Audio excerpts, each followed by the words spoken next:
About this time, another large crowd had gathered, and the people ran out of food again. Jesus called his disciples and told them, "I feel sorry for these people. They have been here with me for 3 days, and they have nothing left to eat.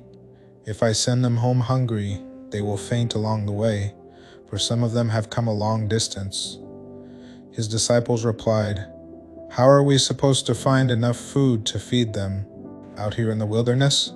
Jesus asked, "How much bread do you have?" "7 loaves," they replied.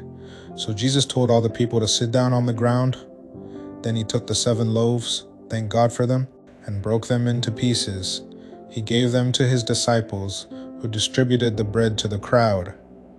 A few small fish were found, too. So Jesus also blessed these and told the disciples to distribute them. They ate as much as they wanted.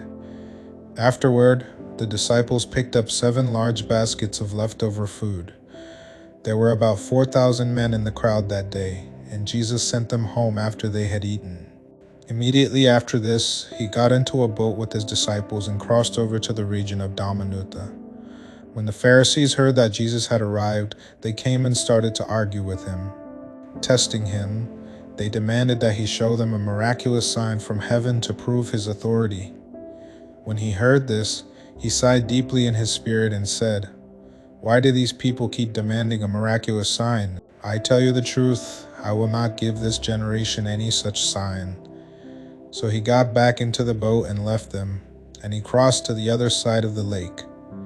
But the disciples had forgotten to bring any food. They had only 1 loaf of bread with them in the boat. As they were crossing the lake, Jesus warned them, "Watch out, beware of the yeast of the Pharisees and of Herod." At this they began to argue with each other, because they hadn't brought Tom any bread. Jesus knew what they were saying, so he said, "Why are you arguing about having no bread? Don't you know or understand even yet? Are your hearts too hard to take it in? You have eyes, can't you see? You have ears, can't you hear? Don't you remember anything at all? When I fed the 5,000 with 5 loaves of bread, how many baskets of leftovers did you pick up afterward?" 12, they said. "And when I fed the 4,000 with 7 loaves, how many large baskets of leftovers did you pick up?" 7, they said. "Don't you understand yet?" he asked them when they arrived at Bethsaida. Some people brought a blind man to Jesus, and they begged him to touch the man and heal him. Jesus took the blind man by the hand and led him out of the village. Then, spitting on the man's eyes, he laid his hands on him and asked, "Can you see anything now?" The man looked around. "Yes," he said, "I see people, but I can't see them very clearly. They look like trees walking around." Then Jesus placed his hands on the man's eyes again, and his eyes were opened. His sight was completely restored, and he could see everything clearly. Jesus sent him away, saying, "Don't go back into the village on your way home."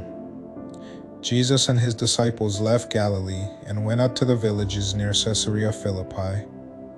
As they were walking along, he asked them, "Who do people say I am?" "Well," they replied, "some say John the Baptist, some say Elijah, and others say you are one of the other prophets." Then he asked them, "But who do you say I am?"